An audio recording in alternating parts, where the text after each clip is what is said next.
Good afternoon. This is All India Radio and I am Saira Mujtaba with the Midday News.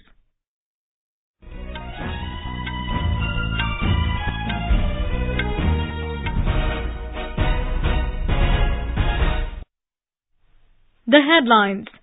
Prime Minister Narendra Modi says Indian Army has been giving befitting reply to the enemies of the country. Inspects parade of this year's National Cadet Corps Republic Day camp. Polling underway for by-elections to Jind Assembly constituency in Haryana and Ramgarh Assembly seat in Rajasthan. The Supreme Court asked Centre to provide details of detention centres in Assam and the number of foreigners held during last 10 years. Special CBI court in Guwahati convicts 15 persons in connection with 2008 serial bomb blast. And in cricket, India in a commanding position in the third ODI against New Zealand at Mount Maunganui.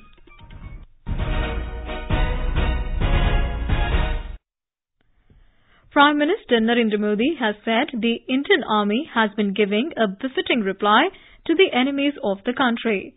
Mr. Modi said India is a peaceful country, but it has the will and power to protect its boundaries at any cost in adverse situation. देश की अर्थव्यवस्था हो या फिर दुश्मन से निपटने का हमारा सामर्थ्य, हर स्तर पर हमारी क्षमताओं का विस्तार हुआ है। हमारी सेना ने ये स्पष्ट संदेश दिया है कि हम छेड़ते नहीं हैं, लेकिन किसी ने अगर छेड़ा तो हम उसे छोड़ते भी नहीं हैं। हम शांति के प्रबल समर्थक हैं, लेकिन राष्ट्र रक्षा के लिए कोई भी कदम उठाने में हम चूकेंगे नहीं। Addressing the culmination parade of this year's National Cadet Corps Republic Day camp in New Delhi today, the Prime Minister said NCC cadets have been playing a crucial role in spreading awareness on several schemes like Swachh Bharat. मुझे खुशी है कि बीते वर्ष NCC के cadets ने अनेक महत्वपूर्ण कदमों के साथ खुद को जोड़ा। स्वच्छ भारत अभियान हो, डिजिटल ट्रांजैक्शन हो, बेटी बचाओ बेटी अभियान हो, पर्यावरण से जुड़े मुद्दे हो, जन जागरण के ऐसे अनेक मुद्दों को लेकर आपके प्रयास प्रशंसनीय है। Prime Minister also appreciated the role of NCC cadets for their immense contribution during Kerala floods. विशेष तौर पर केरल में भीषण बाढ़ के बाद राहत और बचाव कार्यों में एनसीसी के कैडेट्स का योगदान बहुत सराहनीय है। सहयोग और समर्पण का जो पाठ आपने यहाँ सीखा है, उसको आपने केरल में मुश्किल में फंसे स्वजनों को राहत देने में अमल में लाया। Mr. Modi said India is a country which is full of aspirations and is working to achieve the aspirations. He said the government is making all efforts so that dreams of the youth get fulfilled. He said only hard work by the youth will help in achieving their dreams. Earlier, cadets from all three wings of the armed forces, that is Army, Navy and Air Force, presented Guard of Honour to the Prime Minister, followed by a march past by contingents. The Prime Minister also presented awards to the best cadets in different categories. A total of 2,070 cadets, including 698 girl cadets drawn from 29 states and 7 union territories, participated in this year's camp. Defence Minister Nirmala Sitharaman also attended the event. Prime Minister Narendra Modi will interact with students from across the country and share his experiences with the young audience in the second edition of Pariksha Pe Charcha tomorrow.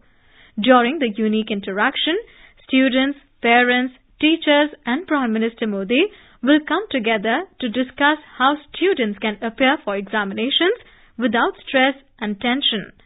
Talking exclusively to AIR News, Human Resource Development Minister Prakash Javadekar said it will be a global program and students from various countries including Southeast Asia and Russia are participating.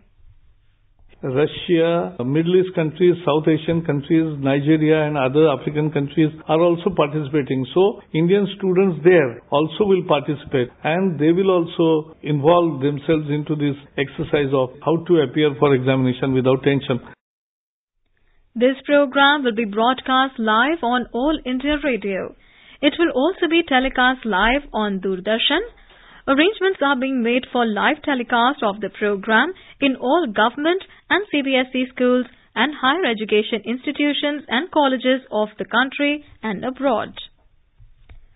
President Ramnath Kovind and Vice President M. Venkaiah Naidu today paid tributes to freedom fighter Punjab Kesari Lala Lajpat Rai on his birth anniversary.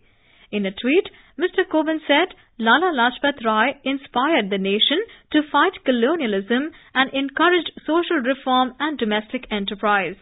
In a tweet, the Vice President said his patriotism will continue to inspire every Indian. In Karnataka, Chief Minister H.D. Kumarasamy today threatened to step down as he reacted furiously to questions about Congress lawmakers saying Siddaramaiah is their Chief Minister. Mr. Kumarasamy said that the Congress must control its lawmakers as they are crossing the line. The Chief Minister said they are crossing the alliances line by saying such things. The provocation for Kumarasamy seems to be the statement of a Congress MLA yesterday that former CM Siddaramaiah should have got one more opportunity. MLA S.T. Somashekar said that development work in Bengaluru city had slowed down under the coalition regime and road development is not progressing like it did when Siddaramaiah was Chief Minister. The Congress sought to play down the friction with Deputy Chief Minister G. Parameshwar, saying Somashekar was expressing his personal opinion. In Haryana, polling is going on peacefully in all 174 polling centres in Jind Assembly segment. VVPAT machines are being used for polling to ensure transparency.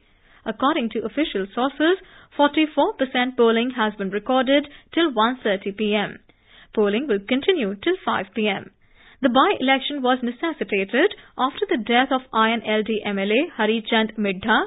His son Grishan Midday is contesting on BJP ticket. In Rajasthan, polling is underway in Ramgarh Assembly constituency of Alwar district and 51% of voter turnout has been recorded till 1 p.m. Polling started at 8 a.m. Returning officer Pankaj Sharma said that polling is going on peacefully. The election to the seat was withheld during the assembly elections in the state on December 7, following the death of BSP candidate Lakshman Singh. BSP has fielded former Union Minister Natwar Singh's son Jagat Singh. Shafia Zubair is contesting as a Congress candidate and Sukhwant Singh is the BJP candidate. This is All India Radio giving you the news. For quick news updates around the clock, follow us on our Twitter handle at AIR News Alerts. You can also log on to our website newsonair.nic.in.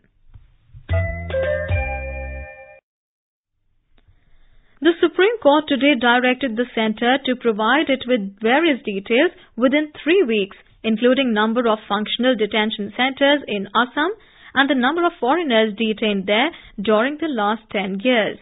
A bench comprising Chief Justice Ranjan Gogoi and Justice Sanjeev Khanna was hearing a petition on the condition of detention centres in Assam and the prolonged detention of foreigners there. The Apex Court asked the centre to provide details about the detention centres, the period of detention of detainees and the status of their cases before the Foreigners Tribunal. The bench also sought the year-wise details of foreigners who have illegally entered into India during the last 10 years.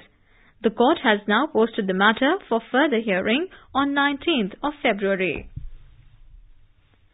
In Assam, a special CBI court in Guwahati today convicted 15 persons in connection with the 2008 serial bomb blast. Nearly 90 people were killed in the blast. Those convicted include the chief of the banned outfit National Democratic Front of Bodoland NDFB, Ranjan Daimari. The quantum of punishment will be pronounced on Wednesday.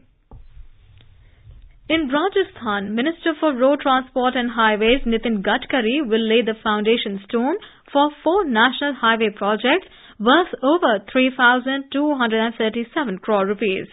These include 3 projects in Bikaner and 1 in Nagaur. More from our correspondent.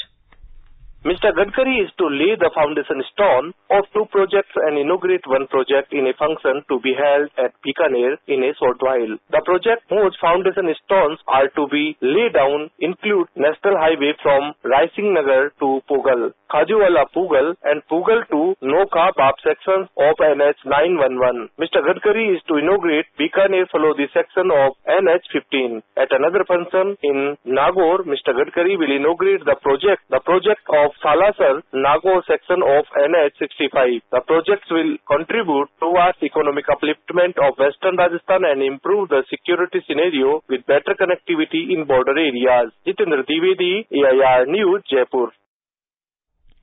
Union Law Minister Ravi Shankar Prasad today reiterated his appeal to the Supreme Court to fast-track the hearing in the Ayodhya title suit.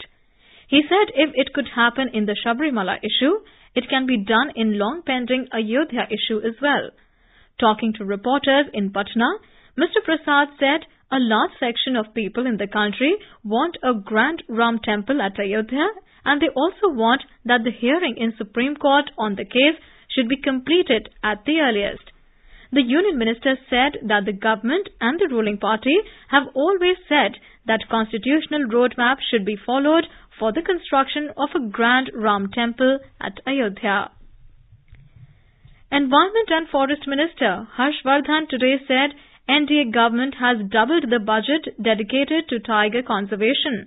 Speaking at the 5th stock-taking conference on tiger conservation in New Delhi, the minister said the government is committed to the conservation of tigers and added another 4,000 square kilometers for tiger reserves.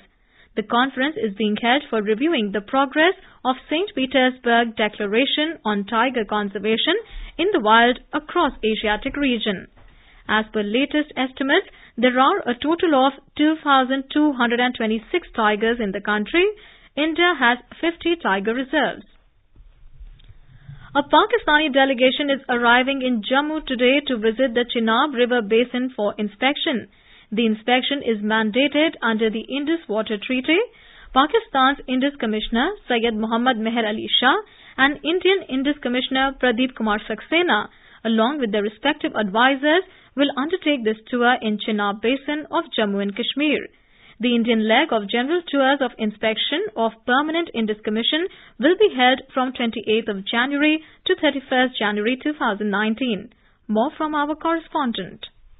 This tour is an obligation imposed on both the countries by the Indus Water Treaty 1960 between India and Pakistan. Under the treaty, both the commissioners are mandated to inspect sites and works on both the sides of Indus Basin in a block of 5 years. Since signing of the treaty, a total of 118 such tours on both the sides have been undertaken by the Commission. The last tours of Commission in Pakistan and India were held in July 2013 and September 2014 respectively. This tour will be followed by a visit of India's Indus Commissioner to Pakistan at a mutually convenient date. This tour was originally scheduled in October 2018 but was postponed because of local bodies and Panchayat polls in Jammu and Kashmir. Under the Indus Water Treaty, waters flowing in 3 of Indus tributaries, the Satluj, the Bias and Ravi, have been allotted to India, while the Chenab, Jhelum and Indus waters have been allotted to Pakistan. R.K. Raina, AR News, Jammu. In cricket, chasing a victory target of 244 set by New Zealand, India were 186 for 3 in 35 overs in the third ODI at Mount Maunganui when reports last came in. Ambati Rayudu and Dinesh Karthik were at the crease, with Team India needing 58 runs in 15 overs to clinch the 5-match series. India is already the series 2-0. The News Services Division of All India Radio in its weekly bilingual live phone-in program, Public Speak, will bring you a discussion tonight on Gandhi Kal, Aaj aur Kal. This can be heard on FM Gold channel and additional frequencies from 9:30 p.m. And now, before we end the bulletin, the headlines once again. Prime Minister Modi says Indian Army has been giving befitting reply to the enemies of the country in Specs Parade of this year's National Cadet Corps Republic Day Camp. Polling underway for by-elections to Jind Assembly constituency in Haryana and Ramgarh Assembly seat in Rajasthan. Supreme Court asked Centre to provide details of detention centres in Assam and the number of foreigners held during last 10 years. And in cricket, India in a commanding position in the third ODI against New Zealand at Mount Maunganui. And with that, we end the Midday News.